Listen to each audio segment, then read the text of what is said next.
Pada suatu kali, bangsa itu bersungut-sungut di hadapan Tuhan tentang nasib buruk mereka. Dan ketika Tuhan mendengarnya, bangkitlah murkanya. Kemudian menyalalah api Tuhan di antara mereka dan merajalela di tepi tempat perkemahan. Lalu berteriaklah bangsa itu kepada Musa, dan Musa berdoa kepada Tuhan, maka padamlah api itu. Sebab itu orang menamai tempat itu Tabera, karena telah menyala api Tuhan di antara mereka. Orang-orang bajingan yang ada di antara mereka kemasukan nafsu rakus, dan orang Israel pun menangislah pula serta berkata, "Siapakah yang akan memberi kita makan daging? Kita teringat kepada ikan yang kita makan di Mesir dengan tidak bayar apa-apa, kepada mentimun dan semangka, bawang pre, bawang merah dan bawang putih. Tetapi sekarang kita kurus kering, tidak ada sesuatu apapun, kecuali mana ini saja yang kita lihat." Adapun mana itu seperti ketumbar dan kelihatannya seperti damar bedolah. Bangsa itu berlari kian kemari untuk memungutnya, lalu menggilingnya dengan batu kilangan atau menumbuknya dalam lumpang. Mereka memasaknya dalam periuk dan membuatnya menjadi roti bundar. Rasanya seperti rasa panganan yang digoreng. Dan apabila embun turun di tempat perkemahan pada waktu malam, maka turunlah juga mana di situ. Ketika Musa mendengar bangsa itu, yaitu orang-orang dari setiap kaum, menangis di depan pintu kemahnya, bangkitlah murka Tuhan dengan sangat. Dan hal itu dipandang jahat oleh Musa. Lalu berkatalah Musa kepada Tuhan, "Mengapa kau perlakukan hamba-Mu ini dengan buruk? Dan mengapa aku tidak mendapat kasih karunia di mata-Mu? Sehingga Engkau membebankan kepadaku tanggung jawab atas seluruh bangsa ini. Akukah yang mengandung seluruh bangsa ini? Atau akukah yang melahirkannya? Sehingga Engkau berkata kepadaku, pangkulah dia seperti pak pengasuh memangku anak yang menyusu. Berjalan ke tanah yang Kau janjikan dengan bersumpah kepada nenek moyangnya. Dari manakah aku mengambil daging untuk diberikan kepada seluruh bangsa ini? Sebab mereka menangis kepadaku dengan berkata, berilah kami daging untuk dimakan. Aku seorang diri tidak dapat memikul tanggung jawab atas seluruh bangsa ini, sebab terlalu berat bagiku. Jika Engkau berlaku demikian kepadaku, sebaiknya Engkau membunuh aku saja. Jika aku mendapat kasih karunia di mata-Mu, supaya aku tidak harus melihat celakaku. Lalu berfirmanlah Tuhan kepada Musa, kumpulkanlah di hadapanku dari antara para tua-tua Israel 70 orang, yang kau ketahui menjadi tua-tua bangsa dan pengatur pasukannya. Kemudian bawalah mereka ke kemah pertemuan, supaya mereka berdiri di sana bersama-sama dengan engkau. Maka aku akan turun dan berbicara dengan engkau di sana. Lalu sebagian dari roh yang hinggap padamu itu akan kuambil dan kutaruh atas mereka. Maka mereka bersama-sama dengan engkau akan memikul tanggung jawab atas bangsa itu. Jadi tidak usah lagi engkau seorang diri memikulnya.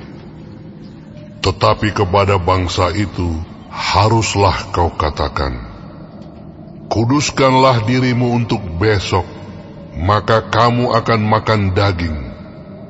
Sebab kamu telah menangis di hadapan Tuhan dengan berkata, siapakah yang akan memberi kami makan daging? Begitu baik keadaan kita di Mesir, bukan?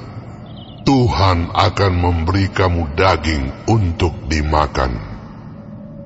Bukan hanya 1 hari kamu akan memakannya, bukan 2 hari, bukan 5 hari, bukan 10 hari, bukan 20 hari, tetapi genap sebulan lamanya, sampai keluar dari dalam hidungmu, dan sampai kamu muak, karena kamu telah menolak Tuhan yang ada di tengah-tengah kamu, dan menangis di hadapannya dengan berkata, untuk apakah kita keluar dari Mesir?